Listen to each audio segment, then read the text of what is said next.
When I hear about the word role model, I think of my grandma. She is absolutely amazing. She teaches about 200 students Indian classical music.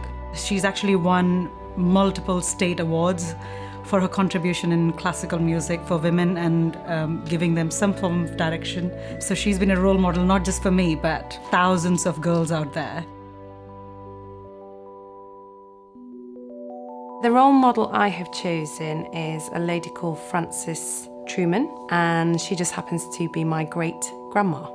Frances was one of the first women in the UK to ride solo on a motorbike, which for me is just insane. She was really ahead of her time, and I just loved the fact that she sounded like a woman who didn't care what people thought, and that's something I've really tried to do. In the 16th century, Elizabeth I proved that women should never be underestimated. In those days, it was completely unheard of for a queen to rule without a king. Women were not seen as capable or powerful enough. And despite all of that, she reigned successfully for 44 years. She's the original Lizzo, and I believe she's a real feminine icon.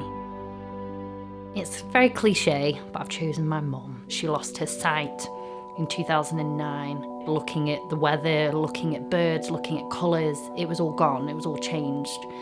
She's got 2 grandchildren and she'll never really get to see their faces. So I didn't know how she was going to respond to that, but actually she's amazing. She is very positive. She's the most positive person I know. Despite losing a huge part of what you use every day, she gets on with life and she doesn't let it hold her back. Serena Williams completely breaks the mould. She's won more Grand Slam titles than any man, which often in tennis people perceive men to be stronger and perceive them to be better players than the women, and I think she completely goes against that. So I think I'd take away her attitude and her confidence in particular as something to aspire to in day-to-day life. It might seem a bit of an odd choice, but Instagram's my go-to for creative inspiration. And the particular woman, Erica Davis, is just somebody who I relate to. She's in a similar situation to me. She's a mother of 2, she works very hard, but she's also very honest. She leads what I would say an inspirational lifestyle. She's just somebody I believe in.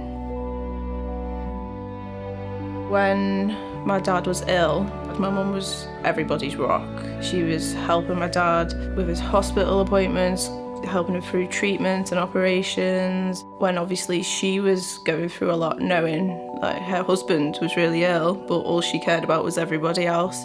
I think it takes a very strong person to do that, and I think that's something to aspire to be.